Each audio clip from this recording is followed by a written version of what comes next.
Naslednje minute namenjamo mladim in njihovi vključenosti v družbo. Z mano je Kaja Cunk iz Kulturno-izobraževalnega društva Pina. Dobro jutro, Kaja. Dobro jutro. Torej, na Pini ste začeli s projektom, s katerim želite, moram prebrati, dvigniti raven aktivnega državljanstva in okrepiti socialne kompetence mladih v obalnih občinah. Najprej, kaj je to aktivno državljanstvo?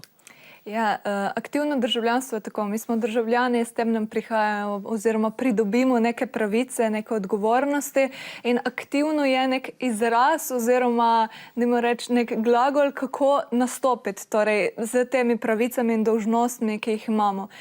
Torej, kako jih, da sploh imamo znanja, katere so, da imamo veščine, da jih lahko aktivno izvajamo oziroma uporabljamo in tudi, da imamo neke sodbe o tem ali pa zavzemamo sploh neka stališča napram problematikam, s katerimi se soočamo na dnevni ravni v družbi. Odlično, kaj pa so socialne kompetence? Ja, po Adlerju so to veščine v osnovi dobrega shajanja. Najprej dobrega shajanja samim sabo, potem pa še z drugim. Torej, da sam pri sebi veš, kakšen človek si, da veš razmišljati, da si veš postavljati cilje, da veš te cilje izražati in slediti. Tudi nekako, da razmišljaš svojo glavo, če ponastavimo, in da ne slediš recimo množicam, da si kritičen do tega, kar vidiš v medijih, tega, kar ti servirajo politiki in tako naprej. Tako, in po drugi strani, da pa veš tudi prisluhniti, kar je tudi pomemben del, da veš poslušati, razumeti, imeti dialog in ne napadati. Odlično. Torej, zdaj, ko smo razčistili te osnovne pojme, s kakšnimi prijemi, delavnicami, dogodki sledite tem ciljem?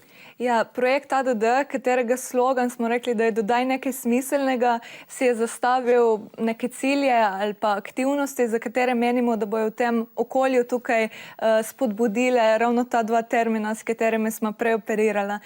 Kaj bomo delali oziroma kaj smo počeli?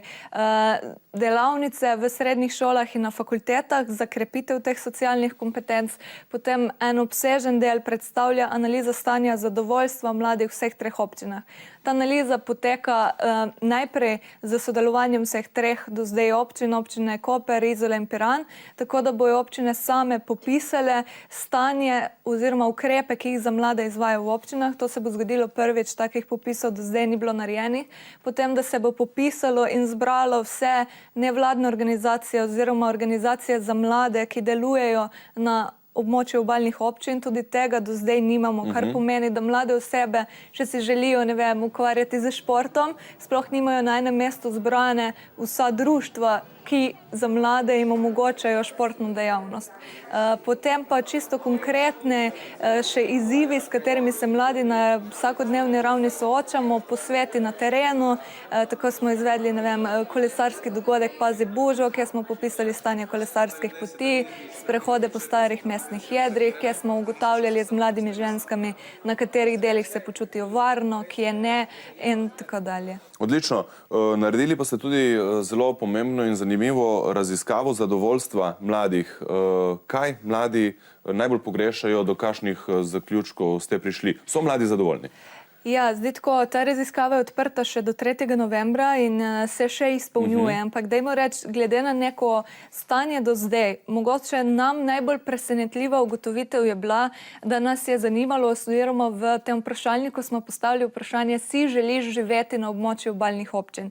In če gremo neko stereotipno predstavo, ki je danes, vsi mladi hočejo ven, se zanima tujina, tukaj ni nobenemu več v interesu biti, je ta raziskava nam v bistvu pokazala čisto obratno situacijo. Še posebej dijaki si želijo ostati tukaj in razlogi, ki jih navajajo, da je tukaj lepo, da se tukaj dobro počutijo, da imajo tukaj prijatelje, da ne bi radi šli v stran od družine. Torej neke stereotipne predstave so se nam, ki mogoče celo najbližje smo v stiku z mladimi, pa so se tudi nam porušile.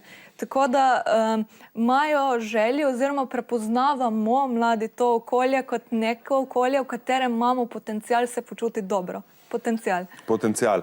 In da bi ta potencial dosegli, moramo doseči tudi večjo vključenost mladih tudi v občine, v odločanje in tako naprej.